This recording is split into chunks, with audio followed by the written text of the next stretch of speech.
잠깐 기도드리겠습니다.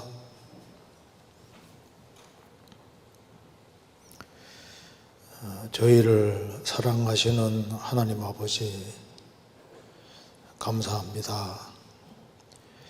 이 시간에도 주 성령께서 함께 해주시고 또 성경을 읽는 가운데 여러 가지 궁금한 의문들을 말씀으로 또 해결할 수 있도록 도와주시옵소서.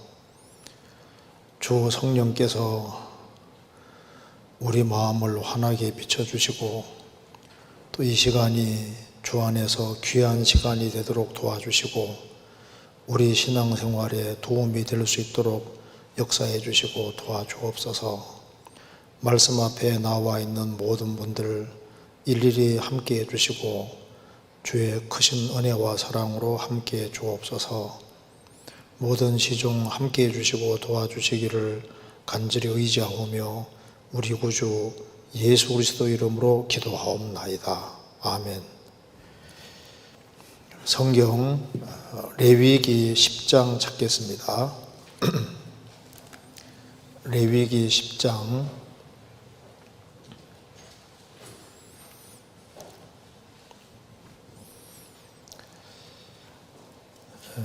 1절입니다.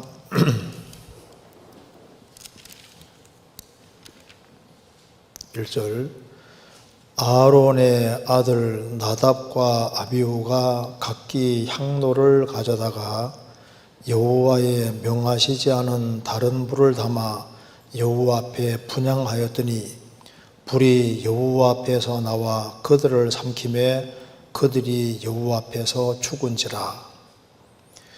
모세가 아론에게 이르되 이는 여호와의 말씀이라 이르시기를 나는 나를 가까이 하는 자 중에 내가 거룩하다 함을 얻겠고 온 백성 앞에 내가 내 영광을 얻으리라 하셨느니라.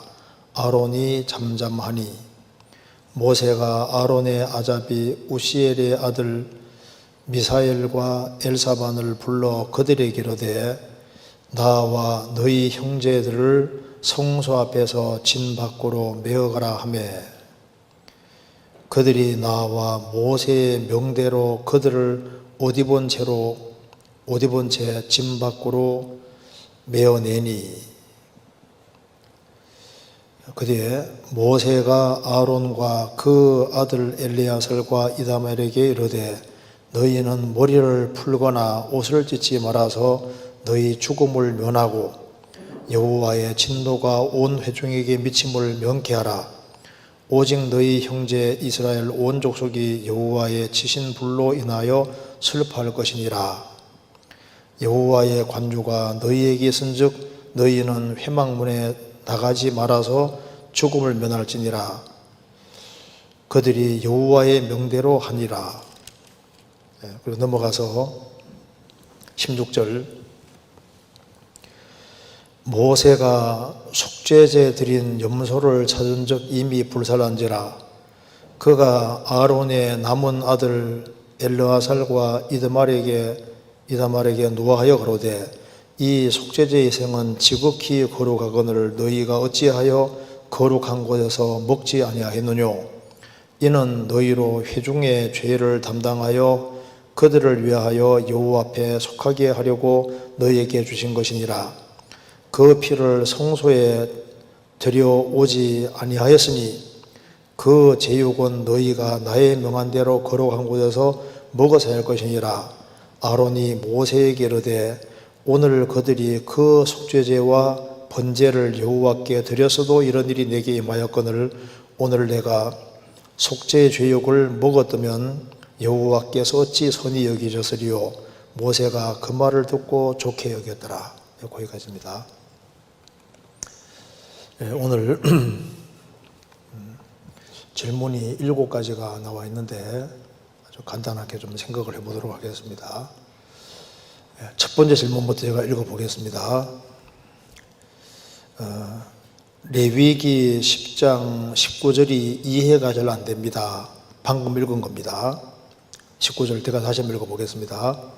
레위기 10장 19절 아론이 모세에게 이르되 오늘 그들이 그 속죄제와 번제를 여호와께 드렸어도 이런 일이 내게 임하였거늘 오늘 내가 속죄 제육을 먹었다면 여호와께서 어찌 선히 여기셨으리요. 모세가 그 말을 듣고 좋게 여겼더라. 이 구절이 이해가 잘 안 된다는 겁니다. 여호와께서 모세에게 복잡한 제사법을 명하셨고 모세는 모든 회중을 모으고 제사장들에게 먼저 위임식 제사를 드리고 일일이 시범을 보이고 아론과 아들들에게 제사법을 가르치고 있는 상황인 것 같습니다. 그렇다면 아론과 아들들 제사장들에게 모두 이 의식들이 모두 낯설고 매우 어렵지 않았을까 싶은데요. 그 상황에서 나답과 아비후는 다른 불을 들이다가 죽었습니다. 이것을 보면 어떤 상황에서도 여호와께서 명하신 것을 올바로 준행해야 함을 백성들에게 본을 보여주신 것이라면 어찌하여 19절에서처럼 여호와께서 명하신 대로 성소의 피를 들여오지 않은 고기는 먹었어야 했는데 먹지 않고 불태워버린 이다멜과 엘리야사는 무사했는지요? 그리고 아론의 말은 무슨 의미이며 모세가 이를 좋게 여긴 이유가 무엇인가요? 이런 질문입니다. 질문이 좀 어렵죠? 간단하게 생각해 봅시다. 여기 이제 레위기 10장 19절이 이해가 잘 안 된다 그랬는데 잘 안 될 수 있습니다. 왜냐하면 성경 읽다 보면은 이해 안 되는 게 한두 가지가 아닙니다. 그리고 제사법도 복잡하게 되어 있는 것이 맞습니다. 그런데 이 복잡하게 되어 있는 것과 나답과 아비후가 죄 지은 건 달라요. 제사법이 복잡하게 되어 있는 거하고 나답과 아비후가 다른 불을 가지고 들어가 죽은 것은 전혀 다른 얘기입니다. 그게 레위기 10장 1절 보시겠습니다. 아론의 아들 나답과 아비후가 각기 향로를 가져다가 여호와의 명하시지 않은 다른 불을 담아 여호와 앞에 분향하였더니, 그러니까 여호와의 명하시지 않은 다른 불이라는 말이 무슨 말이냐면은 성소에 향도 가지고 들어갈 때는 반드시 제단 불에다가 불을 붙여서 가지고 들어가야 되는 거예요. 근데 제단 불을 가지고 가지 않고 하나님이 명하신 그 불이 아니라 다른 불을 가지고 들어갔다고 말입니다. 요거 이해하려면 요거 잠깐 접고 레위기 16장 봅시다. 레위기 16장 12절 보시겠습니다.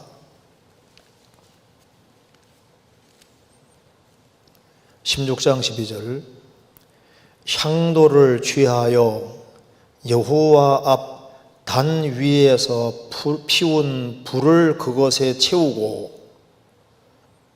또 두 손에 곱게 간 향기로운 향을 채워 가지고 장 안에 들어가서, 그러니까 성소에 이 향도 가지고 이제 들어갈 때 이제 향을 피워서 가야 되는데 향로를 취하여 여호와 단 위에서 피운 불을 그것에 채우고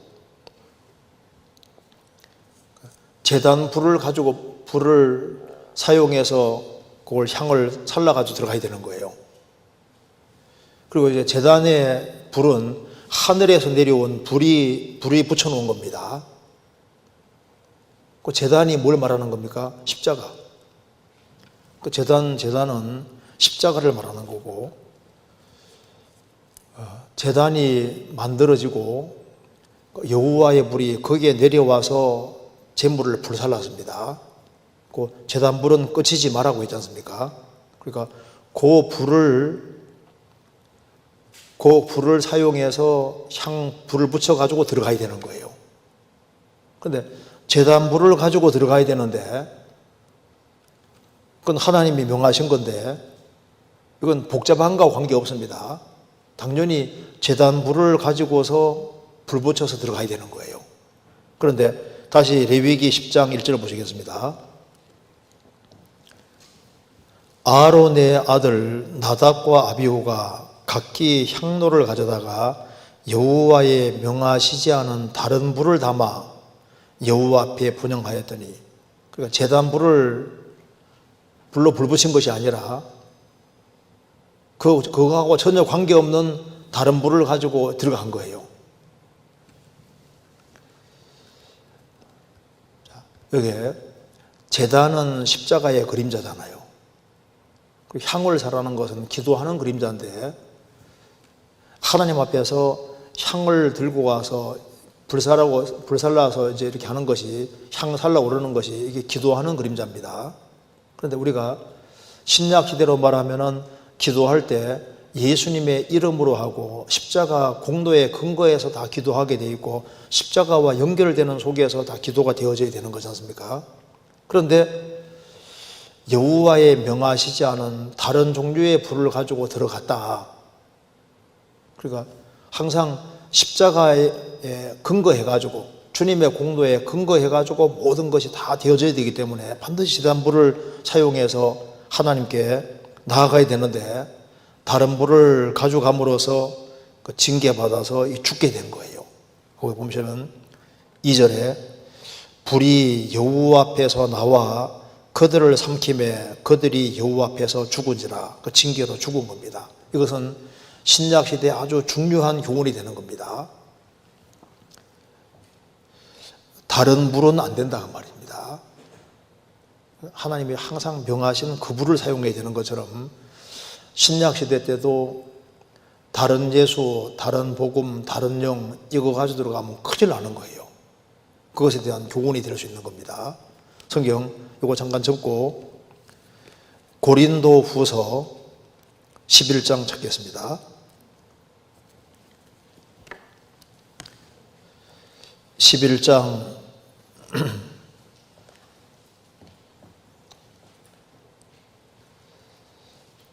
2절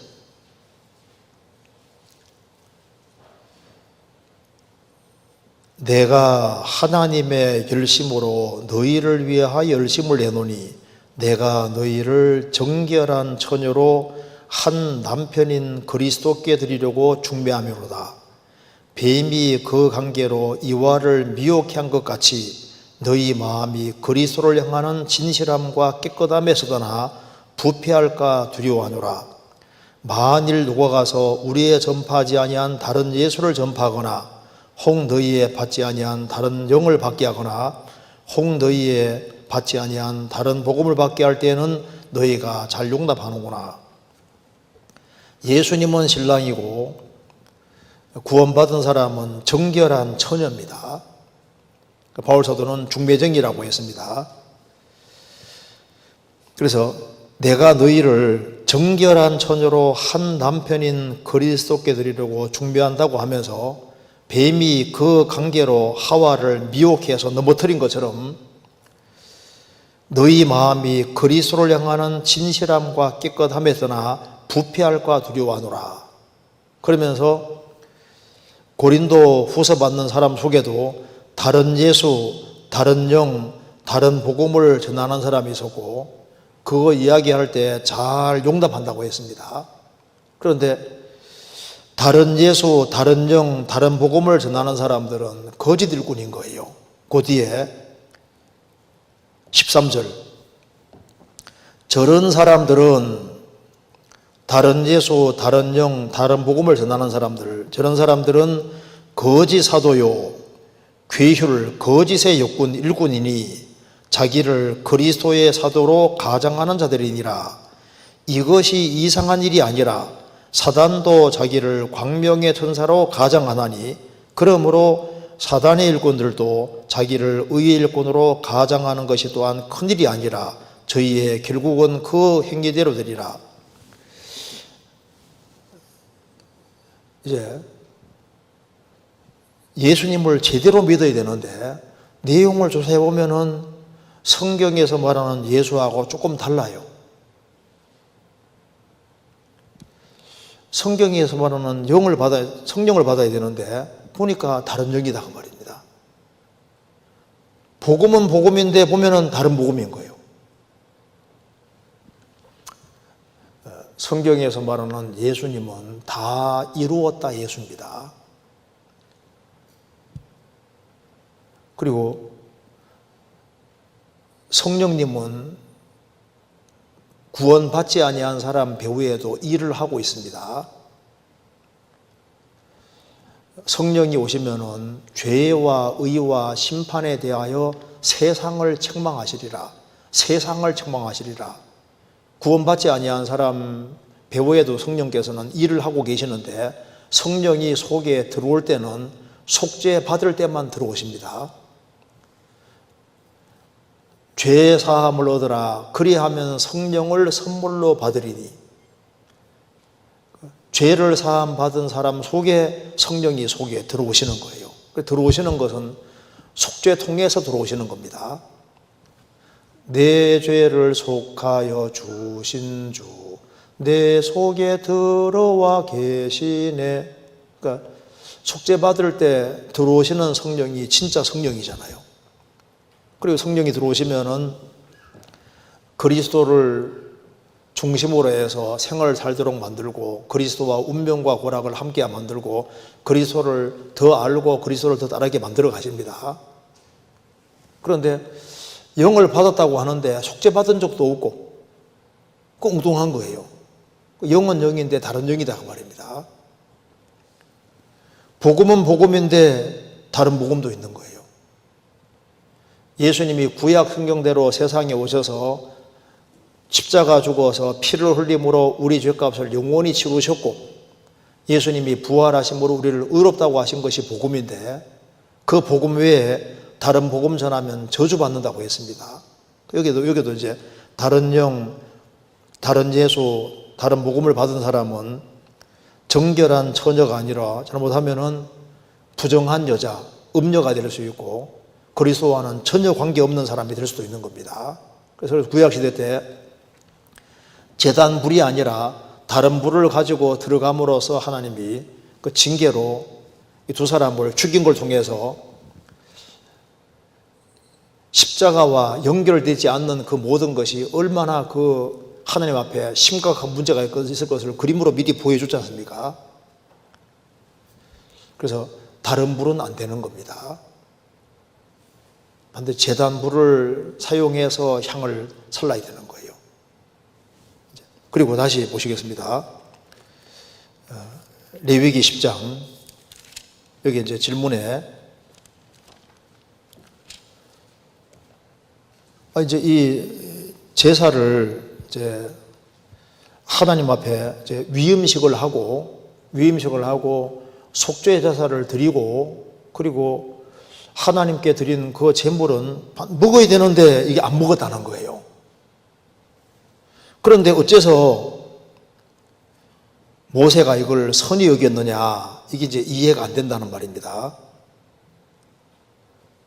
하나님 말씀대로 안 했음에도 불구하고 왜 19절에서 여호와께서 어찌 선히 여기셨으리요 하니까 모세가 그 말을 듣고 좋게 여겼더라. 모세가 막 열을 받아가지고 왜 이 속죄 제육을 먹어야 되는데 안 먹었느냐 이렇게 얘기를 하니까 이제 아론이 19절에 이렇게 말했습니다. 아론이 모세에게 이르되 오늘 그들이 그 속죄제와 번제를 여호와께 드렸어도 이런 일이 내게 임하였거늘. 그러니까 두 아들이 죽은 것을 자기가 잘못한 것으로 똑같이 받아들이고 있습니다. 오늘 내가 속죄제육을 먹었다면 여호와께서 어찌 선히 여기셨으리요. 이게 도대체 무슨 말일까? 왜 이렇게 말했을까 하는 질문입니다. 이유는 아주 간단해요. 속죄제가 종류가 두 가지라는 걸 알지 않습니까? 그러니까 실제 죄를 사하기 위한 제사로 드리는 속죄제는 먹지 못하고 다 무조건 불태워야 됩니다. 그런데 지금은 위임식 속죄제이기 때문에 지금 무슨 큰 죄를 지어서 하는 제사가 아니라 위임식으로서 속죄제 제사를 드리기 때문에 이것은 제물을 먹어야 되는 거예요. 먹어야 되는데 안 먹었다 그 말입니다. 근데 왜 아론이 안 먹었을까? 이거 백성들의 실제 죄를, 이미 죄를 범한 이스라엘 백성들의 죄를 사하기 위한 제사로서의 속죄제는 먹으면 안 됩니다. 무조건 다 불태워야 되거든요. 그런데 이것은 위임식 속죄제로 드린 거니까 이거 먹어야 되는데 안 먹었으니까 분명히 아론이 잘못했잖아요. 왜 아론이 안 먹었을까? 자식 둘이 죽었기 때문에 열받아 가지고 안 먹었느냐? 화가 나서 안 먹었느냐? 너무 슬퍼서 안 먹었느냐? 그게 아니라 여기에 좀 내용은 뭐냐면은 자식 두 명이 죽었을 때 이게 위임식 속죄제로 드렸지만은 이것이 위임식 속죄제라고 볼 수 없다 그 말입니다.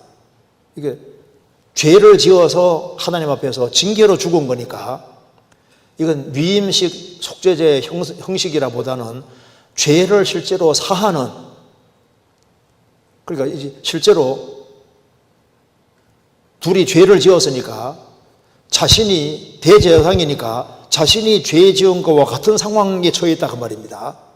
그러니 죄를 지은 거나 마찬가지인 상태인데 위임식 속죄제는 죄를 사하는 문제가 아니니까 먹어야 되는데 이미 죄를 지은 거와 마찬가지 상황으로 되어 있는 상황인데 내가 이걸 먹었다면은 대제사장으로서 책임이 있는데 이걸 먹었다면은 하나님이 기뻐했을 것이냐? 이건 죄를 지어서 죄 사하는 제사로서 불태워 드리는 것이 마땅한 것처럼 이게 위임식 제사를 드렸지만은 이거는 위임식 제사라기보다는 이미 죄를 지은 상태나 마찬가지고 죄를 지었고 자신도 대장으로서 책임 있고 죄를 지은 상황이나 마찬가지이기 때문에 이것은 오히려 태우는 것을 하나님이 더 기뻐했을 것이다. 그래서 우리 아들 둘이 죄를 지었지만은 대제사장으로서 내가 죄 지은 것과 똑같은 상황이 돼 있으니까 죄가 있는 상태로서 죄를 사하는 것은 무조건 불태워야 되거든요. 그렇기 때문에 화가 나서 태운 것이 아니고 너무 속상해 태운 것이 아니고 이것은 우리 아들이 두 명이 죽었을 때 이것은 위임식 제사라고 보기 어렵다. 이건 마땅히 속죄제 그때와 똑같이 죄 문제와 연결이 되어 있는 거니까 그러니까 내가 죄 지은 거와 마찬가지인 상황인데 위임식 제사 이걸 어떻게 제물을 먹겠느냐.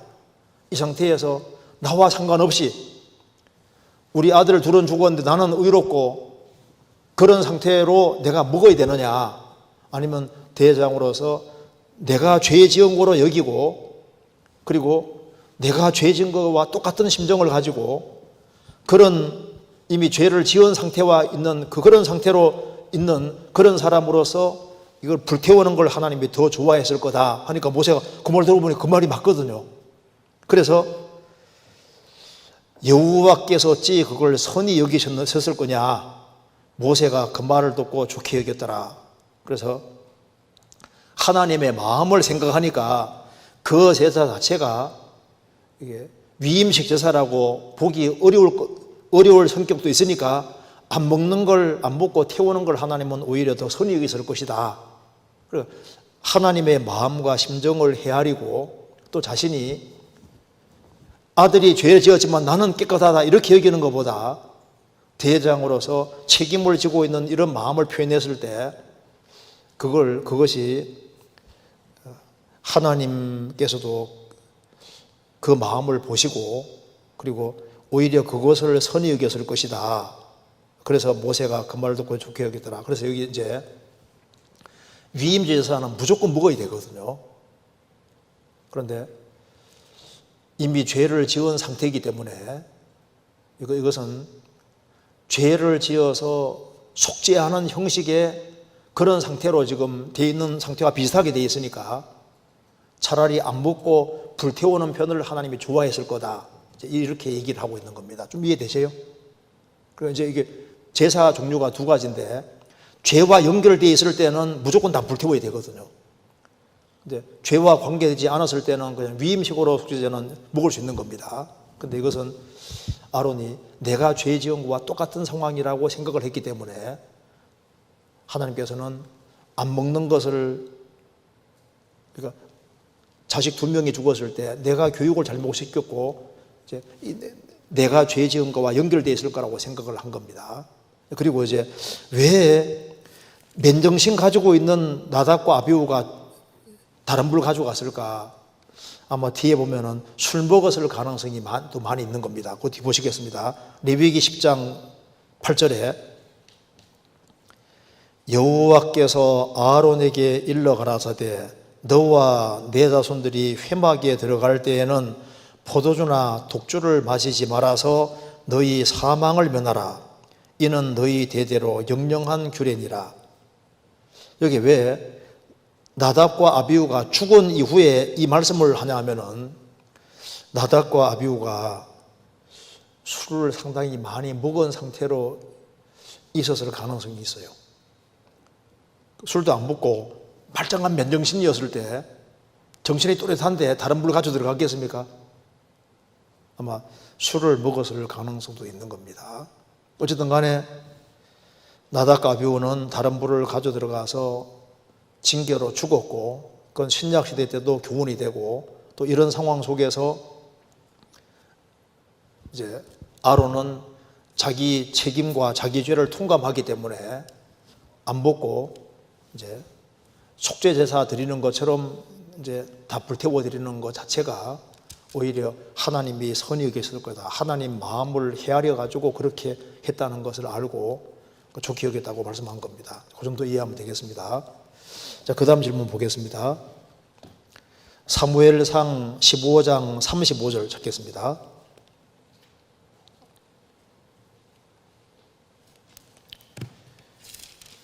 (15장 35절) 제가 읽겠습니다. 사무엘이 죽는 날까지 사울을 다시 가서 보지 아니하였으니 이는 그가 사울을 위하여 슬퍼함이었고 여호와께서는 사울로 이스라엘 왕 삼으신 것을 후회하셨더라.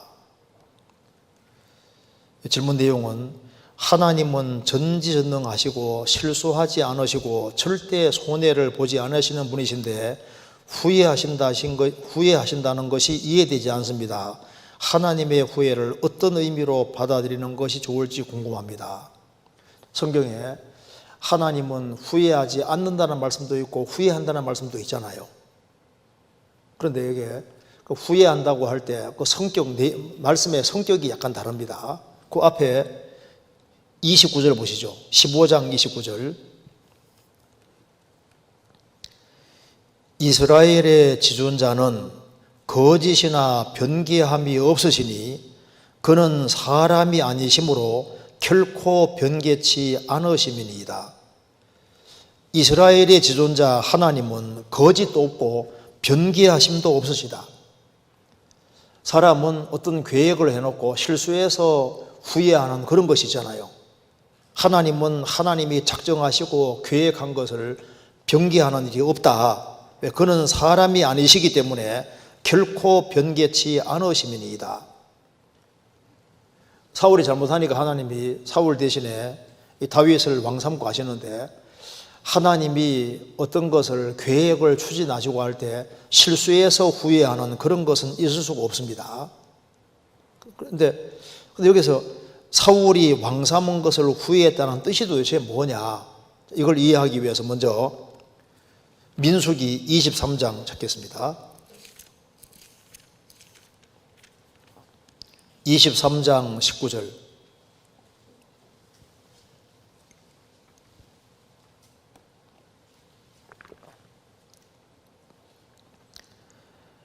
하나님은 인생이 아니시니 시건치 않으시고 인자가 아니시니 후회가 없으시도다. 어찌 그 말씀하신 바를 행치 않으시며 하신 말씀을 실행치 않으시랴. 하나님은 사람이 아니시기 때문에 시건치 않으신다. 자기 한 말을 실수해서 되물리는 그런 것이 없다 그 말입니다. 인자가 아니시니 사람의 아들이 아니시니 후회가 없으시도다.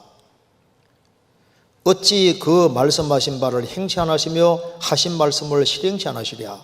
사람은 사람이기 때문에 어떤 계획을 세워서 잘못을 범해서 계획을 수정하고 뜯어고치고 그런 거 많이 하지 않습니까? 되물리기도 하는데 하나님은 하나님이시기 때문에 뭘 실수해서 하는 그런 일은 있을 수가 없다 그 말입니다. 그래서 어떤 계획 같은 걸 추진하는데 실수해서 후회하는 그런 후회 같은 것은 하나님은 있을 수가 없습니다. 그래서 하나님은 하나님 작정하시고 계획하시고 그런 것을 실수 없이 다 추진할 수 있습니다. 그래서 로마서 11장에 하나님의 은사와 부르심에는 후회하심이 없으시니라. 하나님의 은사와 하나님이 어떤 일을 추진하실 때 실수해서 후회하는 그런 것은 있을 수 없습니다. 하나님의 은사와 부르심에는 후회하심이 없으시니라. 그런데 여기 사울이 왕 삼은 것을 후회했다 그 말은 사울이 그렇게 할 줄 몰랐다 그런 말이 아니고 하나님이 후회했다는 말이 부모가 봤을 때 자식이 잘못하면요 굉장히 슬퍼하고 탄식하잖아요. 너무 잘못을 범하기 때문에 그것 때문에 후회하고 탄식하는 그런 건 있다 그 말입니다. 그러니까 이것은 하나님이 마치 부모가 자식이 잘못하는 것을 보고서 슬퍼하고 탄식한다는 의미에서는 후회가 있는 겁니다. 노아 홍수기에 하나님이 사람 지으셨음을 한탄하셨다. 창세기 9장에 나와 있습니다. 사람 지으셨음을 한탄하고 슬퍼하고 후회하고 무슨 말이냐면 이렇게 타락할 수 있는가? 그 인간의 타락을 굉장히 슬퍼했다는 의미에서는 후회라는 단어를 사용하는 거예요. 그게 무슨 계획에 차질이 생겨서 후회를 했다는 그런 말이 아닙니다. 그러니까 후회라는 것도 하나님이 작정하시고 계획한 것을 성취해서 하는 데 있어서 계획이 잘못돼 가지고 그리고 뭔가 실수해 가지고 후회하는 그런 후회는 하나님은 없는 거예요. 그런데 한탄했다는 의미에서는 슬퍼했다는 의미에서는 후회가 있는 겁니다. 그렇게 이해하면 맞습니다. 그래서 하나님께서 이렇게 표현을 할 때 그 인간적인 표현을 사용하셨는데 이걸 엔스로모르피즘이라고 하는데 하나님이 사람과 같은 입장에서 표현해주는 이제 그런 표현 같은 건 성경에서 사용하고 있습니다. 그래서 하나님은 후회 없으시다 그것도 맞고 후회하신다 그 말도 맞는데 그 내용 자체는 다른 거예요. 사람은 어떤 것을 계획했는데 실수해가지고 후회하는 경우 있잖아요. 계획이 틀어져서 후회하는 경우도 있는데 하나님은 그런 것이 없습니다.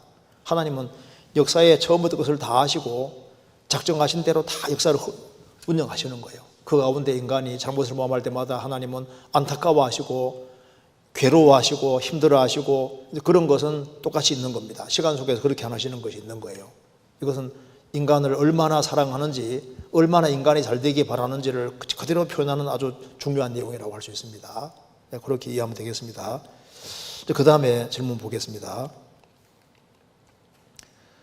구원받으면 말씀을 분별하는 귀가 생긴다고 합니다. 다른 교회의 말씀을 들으면 아멘이 안 돼서 다시 우리 교회로 돌아온다고 수요 말씀 중에도 많이 들었습니다. 그렇지만 제가 전도했던 분은 구원을 받았어도 실제로는 말씀을 잘 분간하지 못하고 기존에 다니던 모임으로 돌아가 버리는 경우를 많이 봤습니다. 정말 솔직히 말하면 구원받게 인도하는 것보다 구원받고 나서 올바른 교회를 분별시키고 교제에 붙이는 게 더 어렵다고 느껴집니다. 정말 구원을 받자마자 본능적인 분별력이 생기는 것인지 아니면 배워서 분별력이 생기는 것인지 궁금합니다. 이거 참 좋은 질문이잖아요. 좀 생각을 해봅시다. 구원을 받으면 말씀을 분별하는 귀가 생긴다고 합니다. 어때요? 구원 받으니까 말씀을 분별하는 귀가 생깁니까 안 생깁니까? 생기잖아요. 욥기 34장 3절에 입이 식물의 맛을 변별한 같이 귀가 말을 분별하나니, 그러니까 이 입이 식물의 맛을 분별합니다. 아, 이거 짠맛이네, 쓴맛이네, 단맛이네 분별하잖아요. 그것처럼 귀도 말을 분별한다. 맞습니다. 요한복음 10장에서 예수님이 내 양은 내 음성을 들으며 주님의 음성을 분명히 듣거든요. 양의 특징이 귀가 밝은 것이 특징인 거예요. 그래서 여기에 구원받으면 말씀을 분별하는 귀가 생긴다고 합니다. 생기죠. 그 안 생길 수가 없어요. 성경 요한복음 10장 찾겠습니다.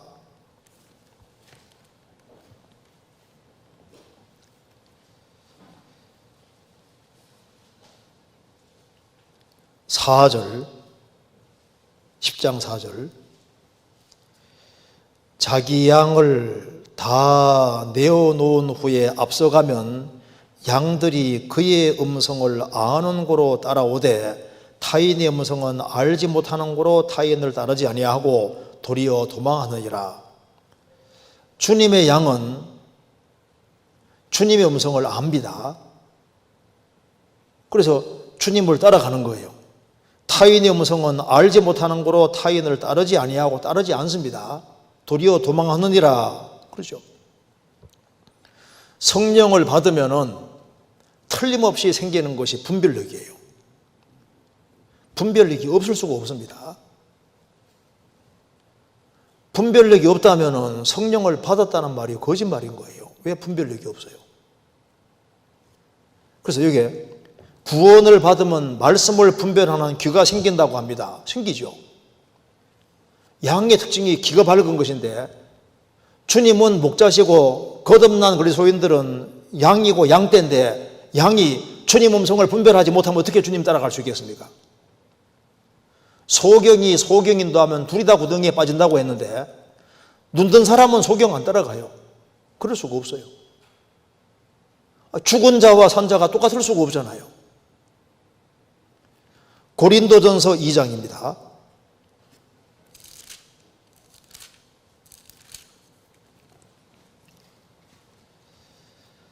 (2장) 11절. 사람의 사정을 사람의 속에 있는 영 외에는 누가 알리오? 이와 같이 하나님의 사정도 하나님의 영 외에는 아무도 알지 못하느니라.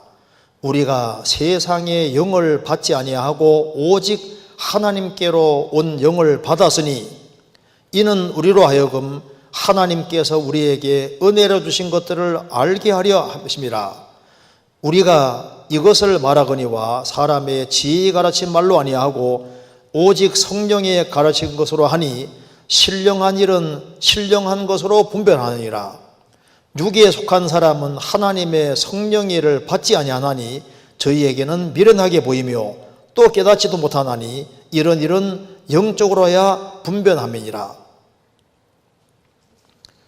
사람의 사정을 개돼지는 알 수 없습니다. 사람의 사정은 사람 영이 있는 사람끼리는 이해가 되잖아요. 하나님의 사정은 하나님의 영 외에는 아무도 알지 못한다. 사람이 거듭날 때 세상 영을 받지 아니하고 오직 하나님께로 온 영을 받았으니 하나님께로 온 영을 받을 때 하나님께서 우리에게 은혜를 주신 것들을 알게 되는 겁니다. 그리고 말씀하기를 신령한 일은 신령한 것으로 분별하느니라. 육에 속한 사람은 이 말은 성령이 없는 사람입니다. 거듭나지 못한 사람입니다. 육에 속한 사람은 하나님의 성령의 일을 받지 아니하나니 저희에게는 미련하게 보이며 또 깨닫지도 못하나니 이런 일은 영적으로야 분별함이니라.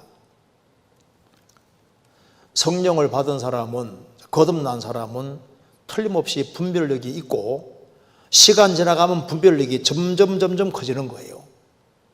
그래서 어두운 데서 빛이 비치리라 하시던 그 하나님께서 예수 그리스도의 얼굴에 있는 하나님 영광을 아는 빛을 우리 마음에 비치셨느니라.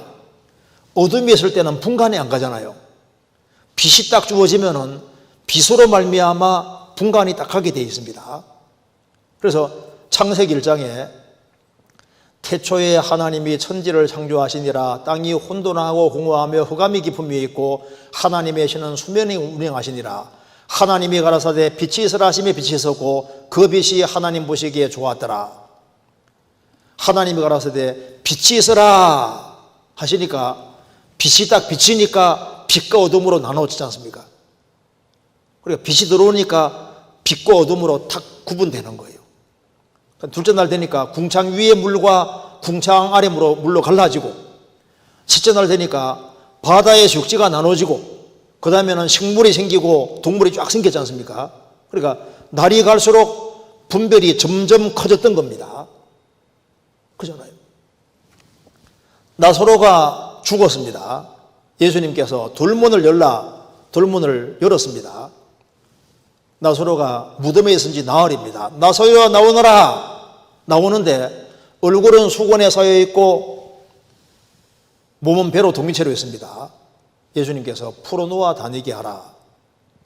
그래서 산 사람들 속에 있으면서 이제 얼굴은 수건에 가려 있어서 보이게 보였는데 약간 흐리게 보였는데, 공동체 안에서 산 사람들 속에서 풀리니까 이제 수건으로 싹 걷어지니까 훨씬 더 아주 정밀하게 잘 보이잖아요. 손과 발이 자유롭게 바뀌었습니다. 그러니까 구원받고 난 다음에 시간 지나면서 점점 분별력이 더 커지는 것이 정상이고 당연히 그렇게 돼야 되는 겁니다. 그래서 여기 질문 내용 속에 구원받으면 말씀을 분별하는 귀가 생긴다고 합니다. 당연히 생기죠. 그리고 귀가 점점 더 밝아지게 되어 있습니다. 아, 이거 이상한데, 이거 아닌데, 그거 왜 몰라요? 그거는 배워서 되는 게 아니라 일단 구원받은 사람은 기본적으로 다 있도록 되어 있다니까요. 그래서 여기에 이제 다른 교회의 말씀을 들으면 아멘이 안 돼서 다시 우리 교회로 돌아온다고 수요 말씀 중에 많이 들었습니다. 그러니까 거듭나지 아니한 사람이 거듭나지 아니한 사람이 설교하면 아, 저건 아닌데 알 수 있어요, 없어요? 금방 알 수 있죠. 그런데 다른 교회 말씀이라고 해서 무조건 안 들리는 게 아니라 맞는 얘기하면 아멘이 되잖아요. 모든 게 아멘 안 되는 게 아니지 않습니까? 구원받은 사람은 골라 먹는 힘이 있다니까요. 이건 맞는데 아닌데 그 기본적으로 알 수 있는 힘이 있습니다. 그게 없을 수가 없어요. 그래서 이제 내가 어떤 다른 교회에 있었는데 거기에서 거듭나지 못하고 있다가 어느 날 말씀을 듣고 거듭나면요, 이거 아닌데 분별할 수 있는 힘이 생기죠. 거듭나면은 말씀 들을 때 아, 저분은 맞는 얘기 한다, 저건 아닌데, 이게 맞는데 아닌데 그걸 알 수 있는 기본적으로 힘이 생기는 것이 맞습니다. 이건 보시오. 그 뒤에 보세요. 그렇지만 제가 전도했던 분은 구원을 받았어도 실제로 말씀을 잘 분간 못하고 기존에 다니던 모임으로 돌아가 버리는 경우를 많이 봤습니다.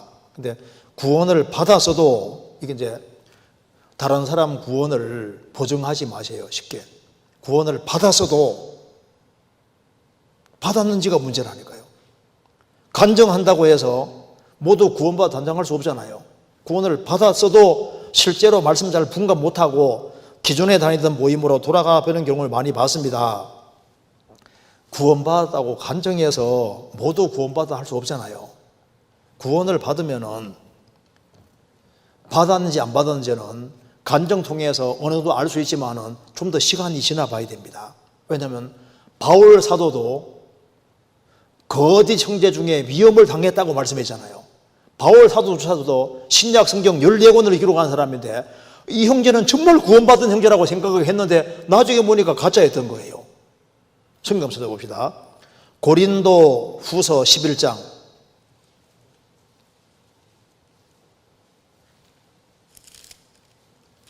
고린도서 11장 26절. 여러 번 여행에 강의 위험과 강도의 위험과 동족의 위험과 이방인의 위험과 신의 위험과 광야의 위험과 바다의 위험과 거짓 형제 중에 위험을 당하고, 이렇게 거짓 형제들 중에서 위험을 당했다. 단수가 아니라 복수로 되어 있습니다. 거짓 형제들. 바울 사도가 전도하는 과정에서 분명히 형제라고 생각했는데 나중에 보니까 가짜였던 거예요. 그래서 예수님이 그의 뭐라 한다고요? 그의 열매로 그들을 안다. 그래서 제일 먼저는 마음에 믿어진 것을 입으로 시인하는 걸 통해서 알지 않습니까? 성경 데살로니가 전서 1장 찾겠습니다.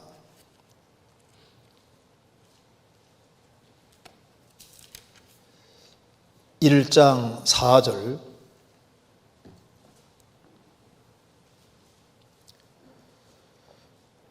하나님의 사랑하심을 받은 형제들아 너희를 택하심을 아노라. 바울 사도는 데살로니가 성도들이 정말 하나님의 택함 안에 들어왔고 구원받은 줄 알겠다고 했습니다. 어떤 이유로 알겠다고 했냐면은 5절에 이는 우리 복음이 말로만 너희에게 이른 것이 아니라 오직 능력과 성령과 큰 확신으로 된 것이니, 복음이 말로만 이루어진 것이 아니라 오직 능력과 성령과 큰 확신으로 된 것이니, 성령의 도우심으로 복음이 확실히 믿어지면 큰 확신이 생기잖아요. 그래서 복음이 확실하게 믿어지면은 믿어지는 거하고 행동하는 것은 연결이 되어 있는 것이 맞습니다.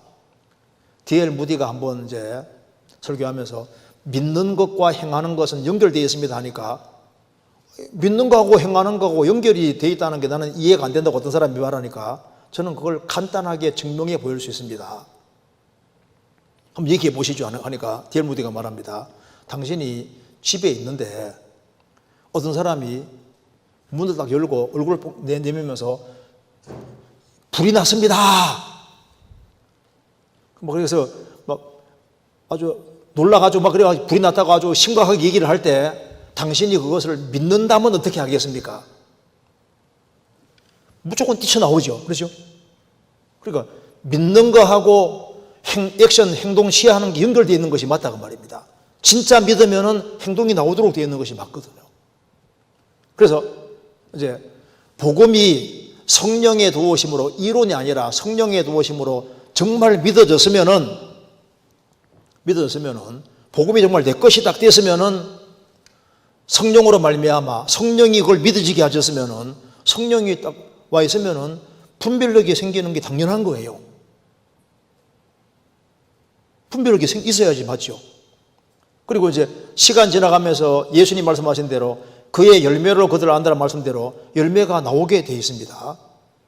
그리고 특별히 바울 사도는 데살로니가 성도들이 왜 이 구원을 받았다고 확신했냐 하면은 복음이 말로만 아니라 능력과 성령과 큰 확신으로 되었고, 또한 이 데살로니가 성도들도 많은 환난을 겪었는데 환난을 잘 통과하는 걸 보고서 야, 생명이 있구나, 이걸 확신하게 되는 겁니다. 그 뒤에 6절, 또 너희는 많은 환난 가운데서 성령의 기쁨으로 도를 받아 우리와 주를 본받은 자가 되었으니, 한 사람이 구원을 받았다고 하실 때 시련과 어려움이 주어질 때 그 사람의 신앙 여부가 잘 드러나게 되는 겁니다.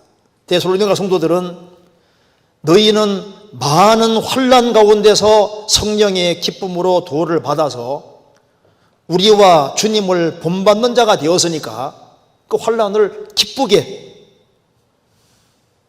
그걸 받았다 그 말입니다. 그뿐 아니라 그 뒤에 9절, 저희가 우리에게 대하여 스스로 고하기를 우리가 어떻게 너희 가운데 들어간 것과 너희가 어떻게 우상을 버리고 하나님께로 돌아와서 사시고 참되신 하나님을 섬기며, 데살로니가 성도들은 구원을 받고 영혼의 확신이 있고 환난 속에서도 기쁨으로 그 도를 받아서 사도들과 주님을 본받고, 그리고 우상을 숭배했던 그들이 우상을 완전히 버리고 하나님께로 돌아와서 살아계신 하나님을 실제로 생활 속에서 섬기고, 또 10절에 또 죽은 자들 가운데서 다시 살리신 그의 아들이 하늘로부터 강림하심을 기다린다고 말하니 이는 장래 노하심에서 우리를 건지시는 예수니라. 예수님의 재림을 그 간절히 사모한다 그 말입니다.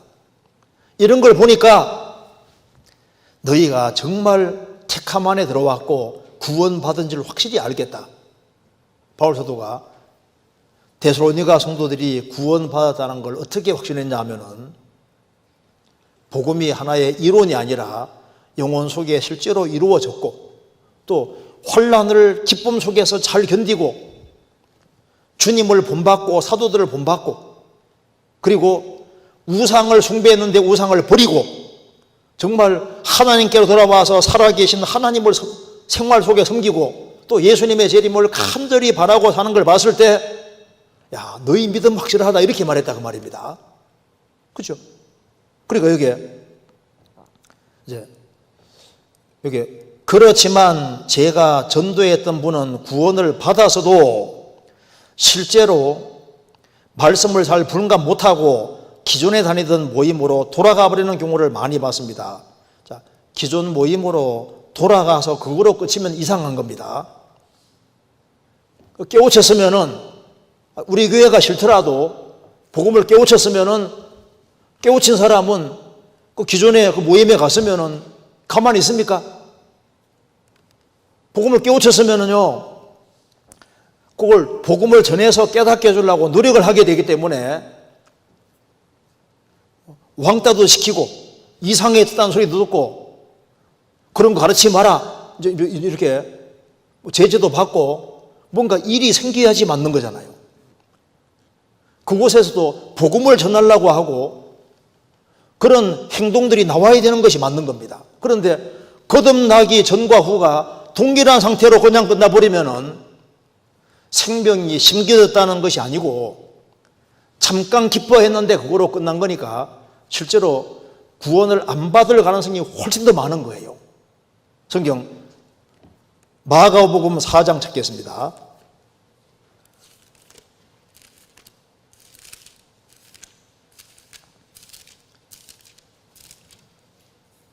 (4장) 16절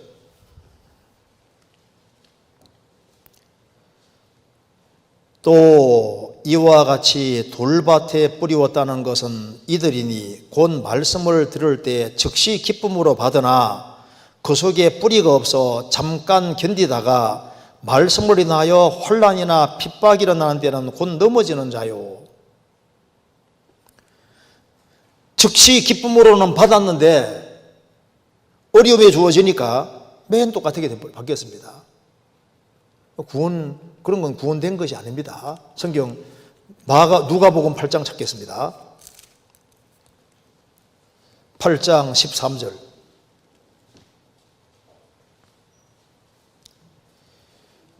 바위 위에 있다는 것은 말씀을 들을 때 기쁨으로 받으나 뿌리가 없어 잠깐 믿다가 시험을 받을 때 배반하는 자요. 씨 뿌리는 비유에 보면은 길바닥 같은 사람도 있고 돌짝밭 같은 사람도 있고 가시덤불 같은 사람도 있고 좋은 땅도 있는데 앞에 세 경우는 다 구원이 아닙니다. 좋은 땅에 뿌리웠다는 것은 말씀을 듣고 깨닫는 자니 결실을 하여 혹 30배, 60배, 100배가 되느니라. 여기 바위에 있다는 것은 말씀을 들을 때 기쁨으로 받았지만 뿌리가 없어 잠깐 믿다가 믿는 것처럼 보였는데 시험 받을 때는 배반하는 자요. 복음 말씀 듣기 전하고 후하고 나중에 보면 달라진 게 없어요. 맨 똑같아요. 그러니까 우리가 다른 사람의 구원을 함부로 보정하면 안 됩니다. 왜냐하면 우리는 속에 들어가 볼 수가 없잖아요. 여기 말씀했습니다. 그리고 정말 솔직히 말하면 구원받게 인도하는 것보다 구원받고 나서 올바른 교회를 분별시키고 교제에 붙이는 게 더 어렵다고 느껴집니다. 둘 다 어려워요, 둘 다. 왜냐하면, 왜 둘 다 어렵냐면은, 거듭나는 것도 성령이 안 도와주면은 구원이 안 됩니다. 사람은 구원시킬 능력이 없잖아요. 죄와 허물로 죽었던 영혼을 살리는 건데, 구원의 키는 하나님이 가지고 계시니까 하나님이 안 도와주면 중생 구원이 안 이루어지잖아요. 디도서 3장에 중생할 때 중생의 씻음과 성령의 새롭게 하심을 하신다니, 중생 거듭날 때 죄의 씻음이 있고 성령이 그 사람 속에 들어오셔서 그 사람이 새 사람이 되게 해주시고, 누구든지 그리스도 안에 있으면 새로운 피조물이라 이전 것은 지나갔으니 보라 새 것이 도도다. 새로운 피조물이 되는데, 새로 탄생이 벌어졌는데, 새로 탄생이 생겼으면은 당연히 분별력을 가지게 되죠. 요한복음 9장에 날 때부터 소경된 사람이 있었습니다. 그 사람이 예수님의 도움으로 당장 눈 뜨니까 유대 종교가들이 얘기를 하니까 이상하다. 내 눈 떠준 분이 하나님께로 왔다는 건 당연한 것인데 왜 그걸 못 알아차리느냐? 오히려 유대 종교가들을 가르쳤습니다. 구원받게 인도하는 것이 그것도 안 쉬운 거예요. 그리고 구원을 받은 사람이 구원을 확실히 받고 나면은 거듭난 게 확실하면은 이게 확실하기 때문에 가만히 있습니까? 내가 거듭나지 아니한 사람들 속에 있으면요, 이걸 전해주려고 막 하기 때문에 문제들이 생기고 이게 아닌데 나중에 헤매다가도 거듭난 사람은 거듭난 사람들이 모이는 무리에 연결돼야만 내가 있을 곳에 있다는 걸 알 수 있다니까요.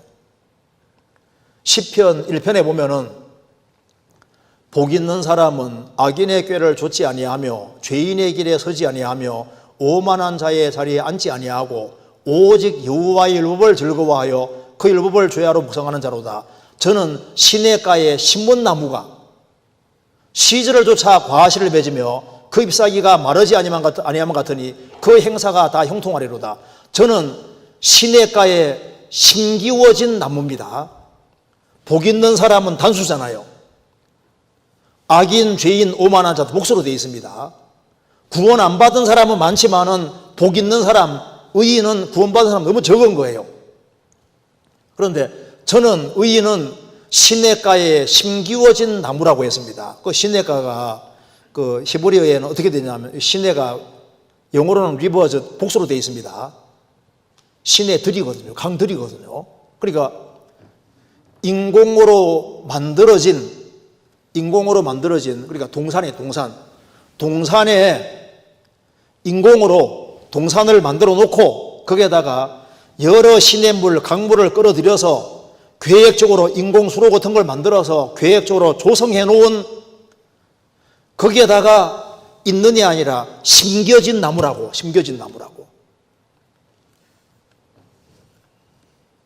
왜? 그 나무를 잘 자라게 하기 위해서 계획적으로 심어놓은 것처럼 거듭나지 아니하다가 하나님의 생명을 딱 받은 사람은 거듭나게 하신 분이 주님이신데 거듭난 사람은 주님이 거듭나게 하셨으면 주인이 주님이신데 구원받은 사람이 신앙생활 잘하고 잘 자라야 되기 때문에 어디에 있어야 될지를 주님이 아시잖아요.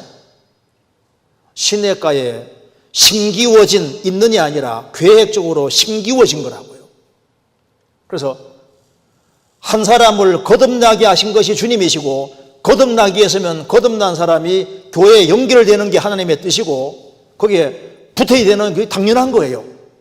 그런데 자기 주장에 센 사람은 나는 싫다고 하면 자기 편한 대로 하다가 나중에 헤매다가 아이고 이것이 아닌데 하고 코가 쏙 빠져가지고 들어오는 경우도 있지 않습니까? 그러니까 일단은 생명 얻게 하는 게 중요한 거예요. 주님이 정말 그 사람 생명을 얻게 해주셨으면요, 주님이 그 사람 책임지실 겁니다. 그리고 그 사람이 정말 신앙생활을 바르게 하기를 원하면 주님이 또 교회를 인도해 주실 거예요. 그러니까 구원의 길로 인도하는 것도 어렵고 또 그리고 교회에 연결시키는 거 그것도 신앙생활 안 하던 사람이 거듭나고 난 다음에 교회 연결시켜가지고 이렇게 하는 것도 어렵죠. 둘 다 어려워요. 그러니까 바울 사도가 말하기를 구원의 길로 인도하는 것도 해산하는 수고라고 했고 또 그리스도인의 형상이 이루어질 때까지 신앙이 정상적으로 자라게 하는 그것도 해산하는 수고라고 얘기를 한 겁니다. 둘 다 어려워, 둘 다. 애기 낳는 것도 어렵고 키우는 것도 어렵지 않습니까? 갈라디아 4장 찾겠습니다.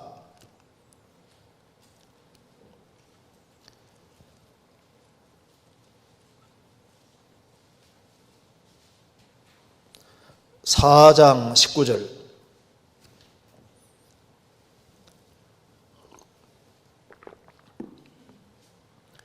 나의 자녀들아 너희 속에 그리스도의 형상이 이루기까지 다시 너희를 위하여 해선하는 수고를 하노니.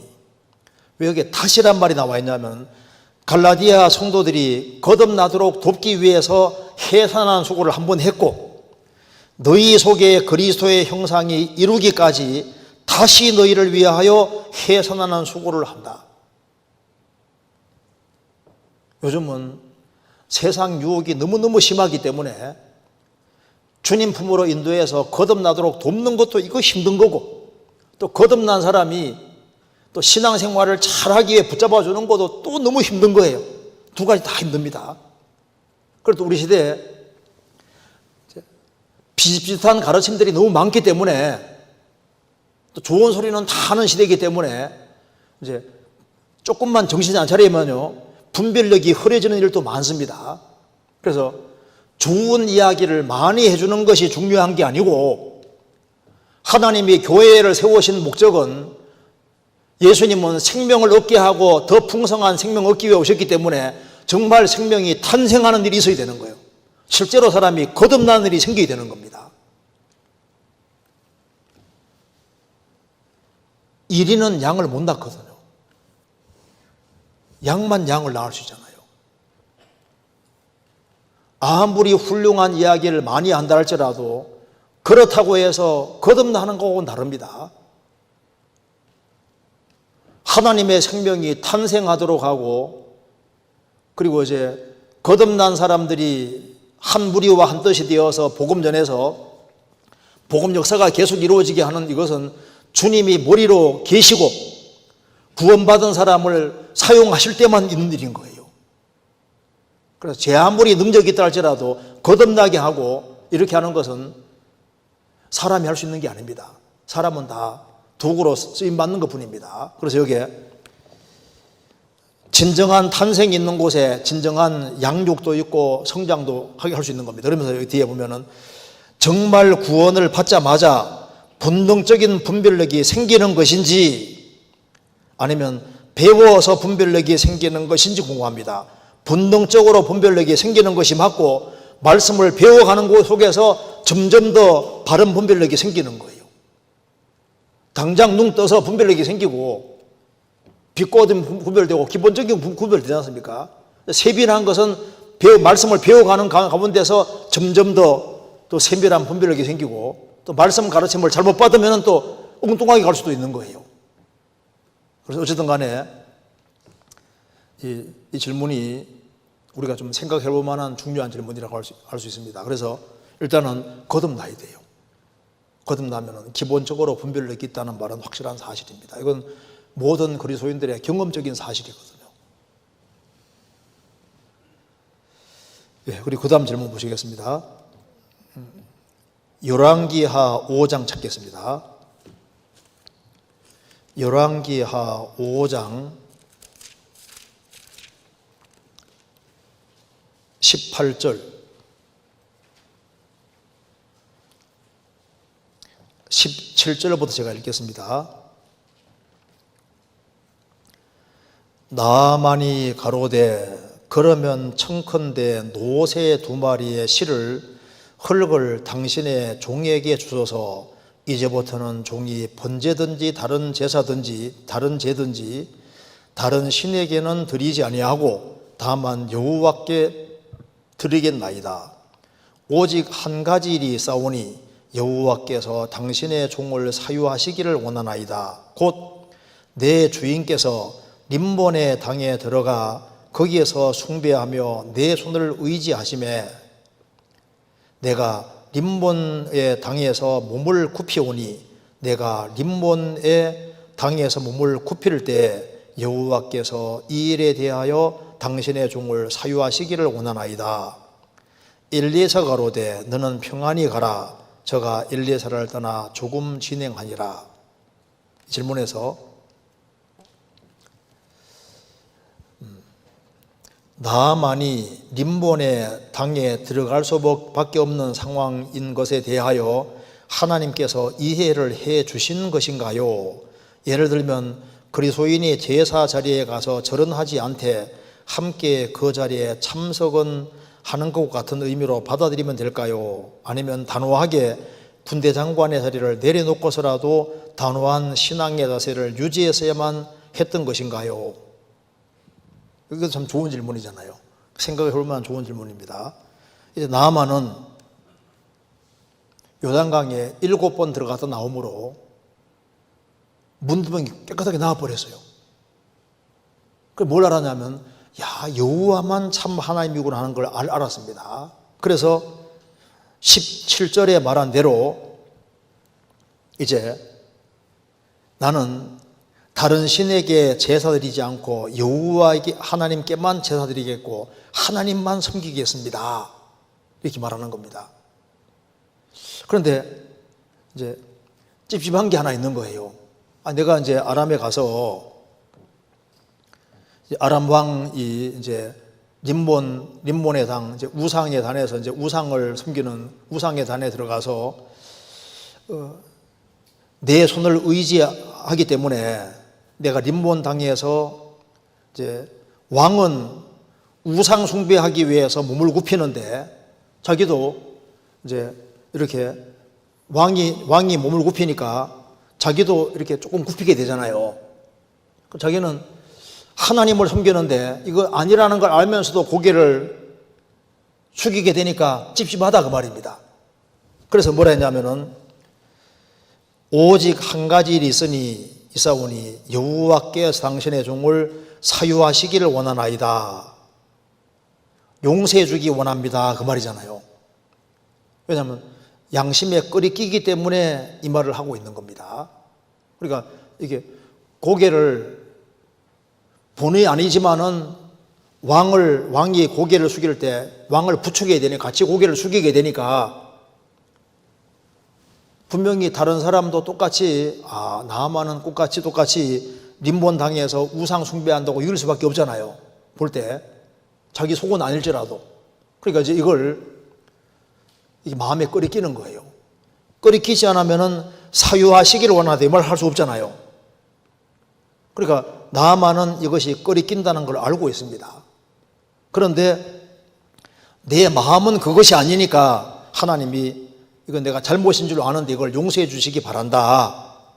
이렇게 그걸 18절에서 계속 얘기를 하고 있습니다. 그런데 질문 내용은 아니 이걸 군대 장관들이 탁 내려놓고서 단호하게 목이 날아가더라도 이제는 나는 그렇게 안 하고 이렇게 하는 것이 더 좋은 것이 아니겠느냐. 물론 그렇게 할 수도 있죠. 그런데 여기서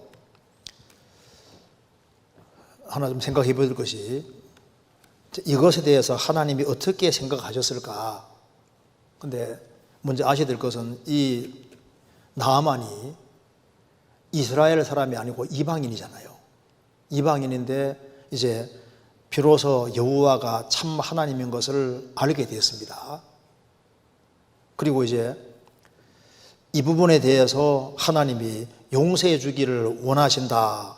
이렇게 말을 했는데 그 뒤에 19절에 보면은 엘리사가 가로되 너는 평안히 가라. 엘리사가 평안히 가라. 왜 이 말을 했을까요? 자, 이거 보면은 나아만이 그러면 이제 잘 생각해 봅시다. 나아만이 가서 이제 아람으로 가서 어떻게 했을까? 자신이 이제 왕을 의지해서 이렇게 고개를 숙일 때 계속 찔렸을 겁니다. 그렇지 않습니까? 그래서 이걸 어떻게 하든 간에 벗어난 것이 맞을 겁니다. 그래서 누가복음 4장에 보면은 하나님께서 이 나아만 장군을 예를 딱 들어서 얘기를 하고 있거든요. 그가 끝까지 신앙생활을 주님을 향한 신앙을 확실하게 가지고 있었던 것이 맞을 겁니다. 그러니까 주님이 칭찬하는 사람 중에 나아만을 딱 들고 있거든요. 한번 잠깐 찾아봅시다. 누가복음 4장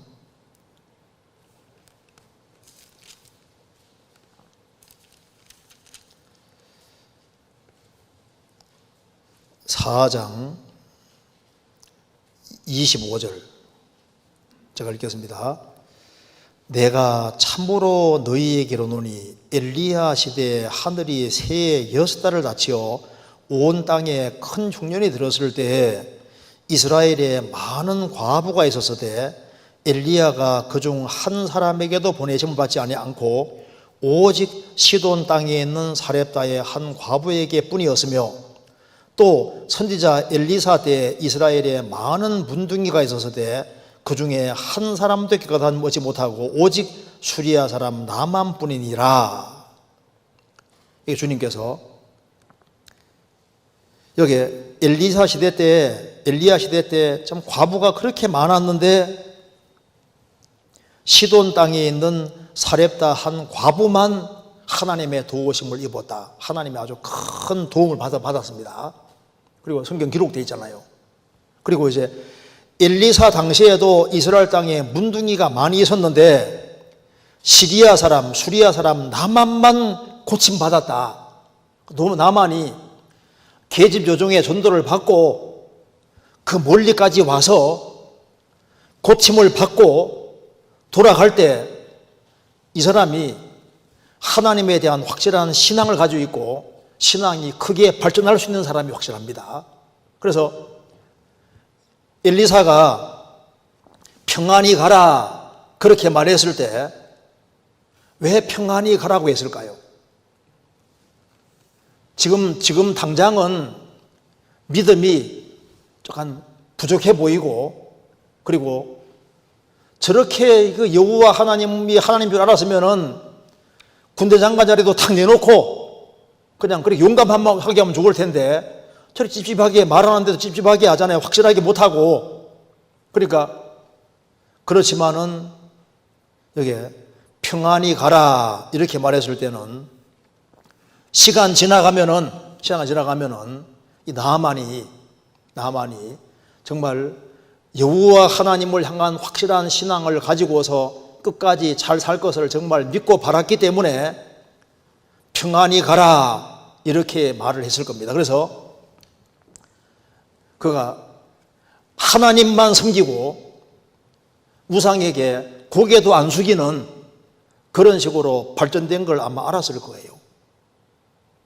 그러니까 평안히 가라 말씀했고 주님께서는 나만을 여기에 신약 성경에 특별히 예를 딱 들고 있지 않습니까? 그러니까 나만은 돌아가서 아마 아주 주님께 세게 기도했을 수 있죠. 하나님 제발 이거 좀 벗어나게 해달라고.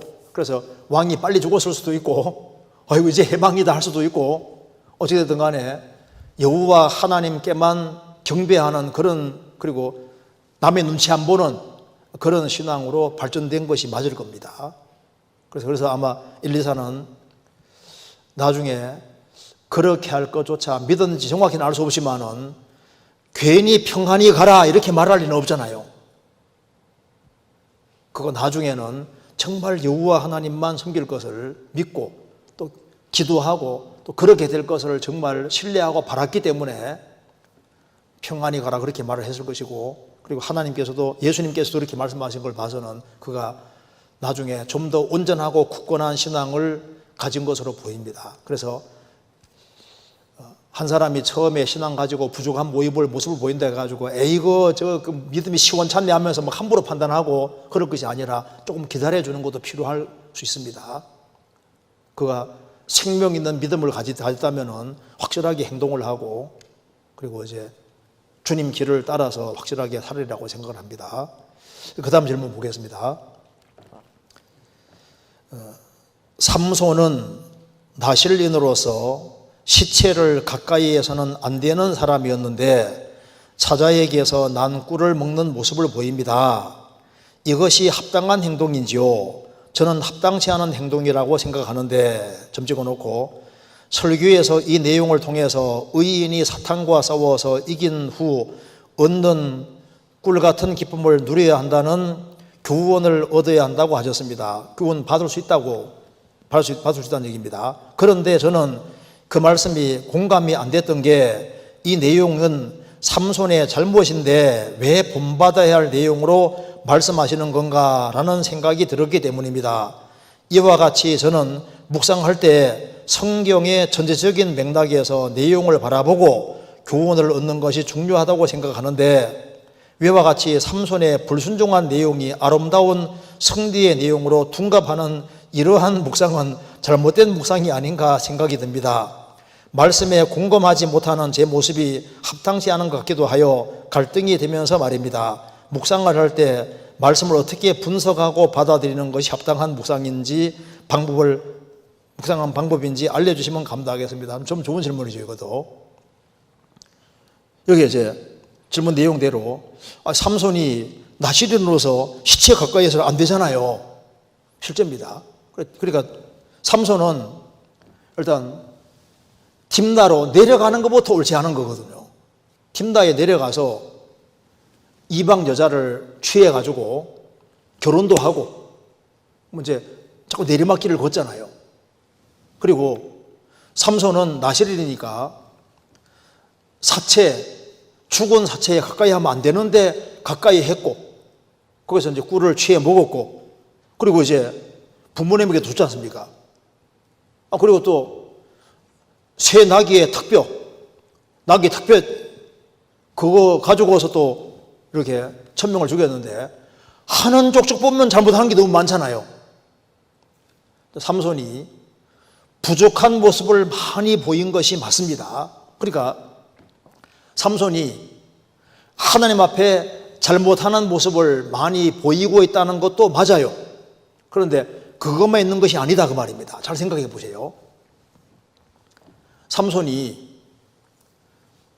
주님 앞에서 잘못만 한 것이 사실이라면은 사자가 나타났는데 맨손으로 젊은 사자를 그냥 쫙쫙 이기잖아요. 삼손이 원래 나귀 특별 잡으면 안 되거든요. 특별 잡았는데 1000명을 죽였을 때 그게 인간 능력이 아니지 않습니까? 주님이 도와주신 거거든요. 삼손은 잘못을 범하는 것이 있었지만은 주님이 사용하신 것도 계속 있었다, 그 말입니다. 그래서 부정적인 모습이 있다고 해서 긍정적인 모습이 없는 것이 아닌 거예요. 그가 머리털이 잘릴 때까지는 주님이 사용하신 겁니다. 그래서 요한계시록 2장 3장 보시면은 교회가 잘하는 모습만 있었는 게 아니지 않습니까? 잘하는 모습은 칭찬해 주시고 잘못한 것은 책망하셨거든요. 무슨 말이 되시죠? 그러니까 완벽하기 때문에만 칭찬하는 것이 아니라 잘한 것은 인정해 주시는 거예요. 여기 삼손에게서는 잘못한 것으로도 교훈을 받을 수 있고 부족한 모습이 있지만은 그 중에서도 하나님이 역사해 주신 것이 있는데, 삼손이 사자를 이긴 것은 자기 힘이 아닙니다. 하나님이 도와주셨기 때문에 사자를 이긴 거예요. 그렇지 않습니까? 삼손이 나귀 턱뼈로 1000명을 죽였을 때 그게 삼손의 힘일 수가 없잖아요. 그가 부족한 모습을 많이 보였음에도 불구하고 하나님이 그를 사용해서 1000명을 죽이게 하셨고 대적을 이기게 하셨거든요. 그렇잖아요. 삼손이 머리털이 잘릴 때까지는 주님이 그를 사용하셨습니다. 그러니까 삼손에게는 부정적인 측면도 있는 동시에 긍정적인 측면도 많이 있는 거예요. 그러니까 교훈을 두 가지로 받아야지 맞는 거다, 그 말입니다. 그러니까 안 좋은, 이건 본받지 말아야 될 것으로도 교훈받을 수 있고, 또 주님 역사해 주신 것에 대해서는 좋은 면으로도 교훈받을 수가 있는 거예요. 무슨 말이 되시죠? 여기 사사기 16장 찾겠습니다.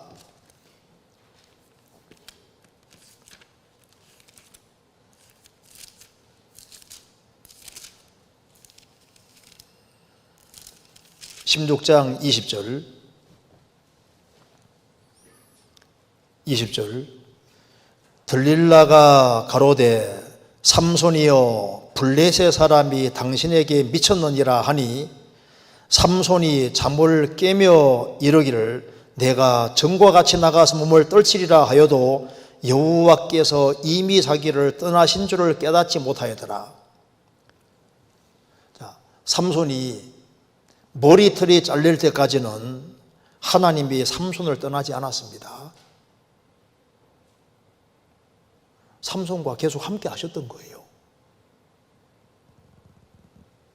그렇기 때문에 삼손이 소래 골짜기로 내려가고 그 부족한 모습을 많이 보였지 않습니까? 그래서 부정적인 모습을 많이 보였고 나신으로서 해서는 안 되는 것을 계속했다 그 말입니다. 그럼에도 불구하고 하나님이 그를 완전히 떠난 것이 아니었어요. 그러니까 사자를 만났을 때 하나님께서 삼손에게 힘을 주셔서 사자를 쫙 이기게 하신 거라고. 그리고 블레셋 군대가 쳐들어올 때 낙에 덮여가지고 1000명을 이겼는데 그게 왜냐하면 하나님이 함께 하셨기 때문에 그런 거라고. 함께 하고 있었는데 언제 하나님이 떠났냐 하면은 이게 들릴라가 주님보다 더 위로 올라간 거예요. 그래서 들릴라에게 자기 비밀을 실토하고 머리털이 잘리는데 이게 무슨 말입니까? 머리털이 잘린다는 것은 뭐냐 하면은 하나님보다 들릴라가 더 높아진 겁니다. 그래서 하나님이 딱 떠나신 거예요. 그래서 여호와께서 이미 자기를 떠나신 줄을 깨닫지 못하였더라. 그래서 삼손에 대해서는 잘못한 것에 대해서 우리는 이렇게 잘못하지 말아야 되겠다는 부정적인 교훈으로 교훈받을 수 있습니다. 실제로 그래요. 그런데 그것만 있는 것이 아니라 삼손에게 하나님이 함께 하셨기 때문에 부족한 것에서도 하나님이 함께 하실 때 젊은 사자를 이긴 것처럼 우리가 부족하고 연약한 모습이 있어도 주님께 끝까지 기대고 의지하고 신앙 가지고 살아가면은 그 속에서 젊은 사자 이긴 것처럼 근신하라 깨어라 너희 대적 마귀가 우는 사자같이 돌아다니며 삼계를 잘 탔나니 믿음을 굳게 하여 저를 대적하라. 그리스도인이 믿음을 가지고 살아갈 때 부족한 모습이 있어도 거기에서 주님께 의지함으로 삼손이 사자를 이긴 것처럼 마귀의 시험을 이기고 그리고 환경이 사자처럼 다가와도 이기고 그리고 주님 말씀 의지해서 이기는 그런 일이 실제로 있는 거예요. 그리고 우리가 하나님 말씀을 지키고 어떤 시련과 어려움을 하나님 도움으로 이겼을 때는 그 다음에 사자에게서 꿀이 나온 것처럼 성경에서 꿀을 말씀으로 표현한 것도 많거든요. 사실 말씀이 언제 깨달아지냐 하면은 큰 어려움과 시련이 있을 때 하나님의 도움으로 이겼을 때는 거기에서 또 말씀이 깨달아지는 달콤한 말씀들이 많이 있다니까요. 실제로 그렇게 교훈받을 수 있다 그 말입니다. 그러니까 긍정적인 측면과 부정적인 측면이 있으니까 여기에 질문한 내용도 묵상을 할 때 넓게 크게 묵상하면은 두 가지적으로 다 묵상이 될 수 있는 거예요. 부정적으로만 묵상이 되면은 부정적인 것만 거기에다 성경이 왜 기록해놨냐고요. 삼손이 굉장히 길게 기록되어 있거든요. 삼손이 나실인 자체가 구별된 사람이고 그리스도인의 그림자인 거예요.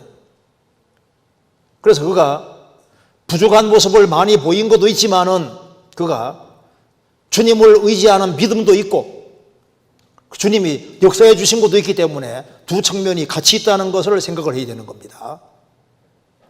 무슨 말 이해되시죠? 예.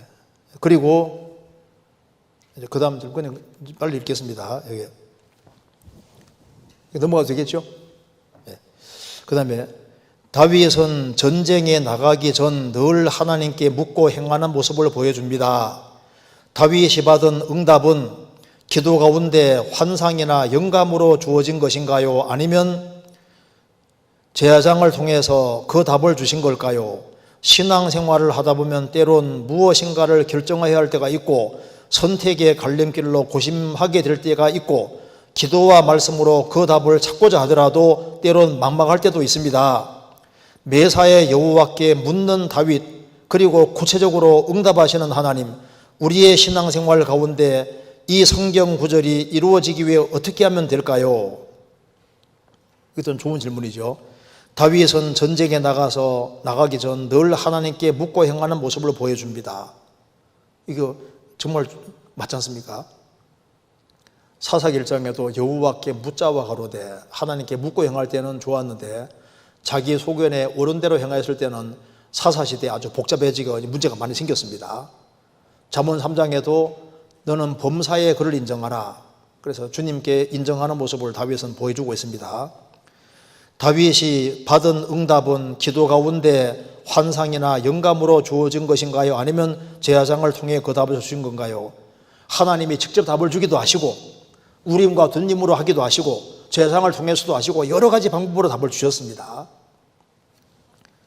신앙생활을 하다 보면 때론 무엇인가를 결정해야 할 때가 있고 선택의 갈림길로 고심하게 될 때도 있고 기도와 말씀으로 그 답을 찾고자 하더라도 때로는 막막할 때도 있습니다. 이건 이제 그리스도인들이 공통적으로 공감하는 사실입니다. 그런데 성경에서는 절대 원칙이 나와 있습니다.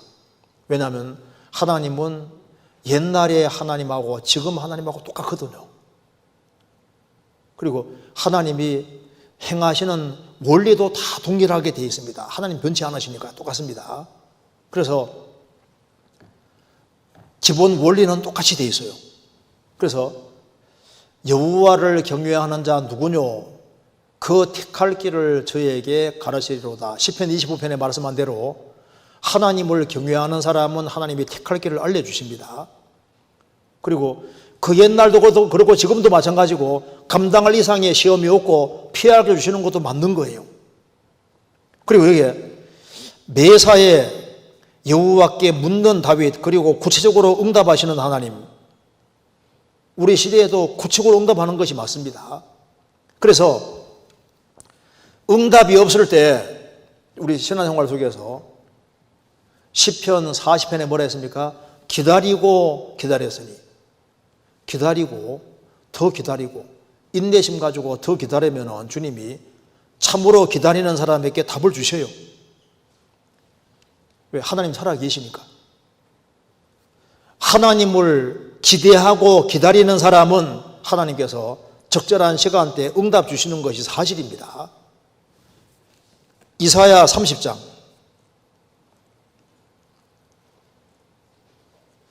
이사야 30장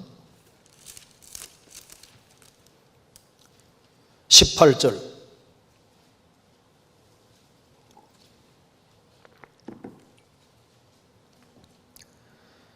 그러나 여호와께서 기다리시나니 이는 너희에게 은혜를 베풀려 하시며 일어나시리니 이는 너희를 긍휼히 여기려 하심이라.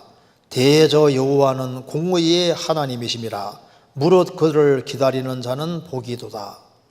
하나님은 은혜를 주시려고 기다리시고 사람은 은혜를 받으려고 기다립니다. 하나님은 공의의 하나님이시기 때문에 누가 하나님을 기다리는지, 응답 기다리는지 아셔요. 아시기 때문에 참으로 기다리는 사람은 주님이 해답을 주십니다. 실제로 시편 40편입니다.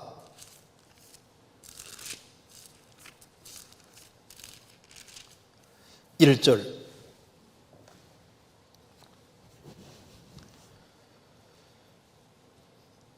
내가 여호와를 기다리고 기다렸더니 귀를 기울이사 나의 부르짖음을 들으셨도다. 기다리고 기다렸더니, 정말 기다리는 사람은 주님이 해답을 주십니다. 그래서 인생의 장래를 하나님께 맡기고 그리고 자기 주어진 위치에서 최선 다해 쭉 살아가면은 주님께서 마음의 소원을 아시고 이루어 주시고 선택이 이루어질 때 바른 선택을 하게 도와주시고 그리고 갈 길을 보여주시고 곁길로 가면 그것이 아니라고 또 알려주시거든요. 시편 32편입니다. 8절 내가 너의 갈 길을 가르쳐 보이고 너를 주목하여 훈계하리로다. 내가 너의 갈 길을 가르쳐 보이고, 그걸 끝나는 게 아닙니다. 가르쳐 보이고 가는지 안 가는지 주목해요. 주목하시고 그 길로 안 가면은 훈계해서 그게 아니다, 이런 이 길로 가야 된다고 알려주신다니까요.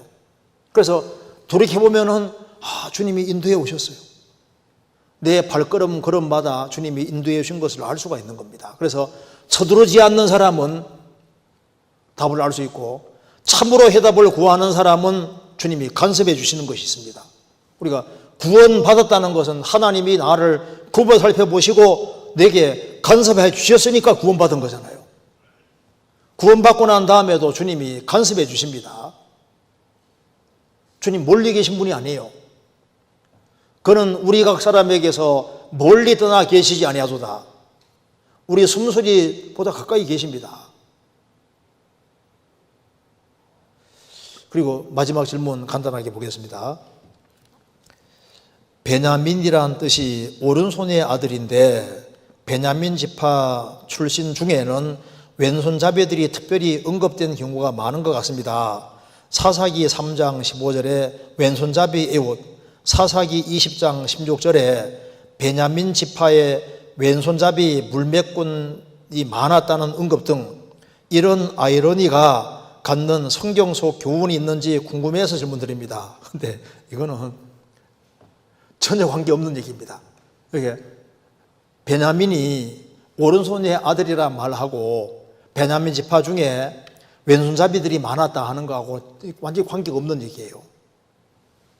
왜냐하면 성경 찾아봅시다. 창세기 35장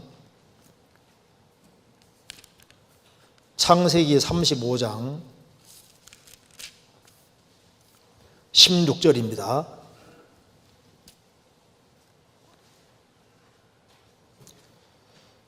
그들이 베델에서 발행하여 에브라스에 이르기까지 얼마 길을 격한 곳에서 라헬이 임산하여 심히 신고하더니 그가 난산할 즈음에 산파가 그에게 이르되 두려워 말라 지금 그대가 또 등남하느니라 하매 그가 죽기에 임하여 그 혼이 떠나려 할 때에 아들의 이름은 베논이라 불렀으나 그 아비가 그를 베냐민이라 불렀더라.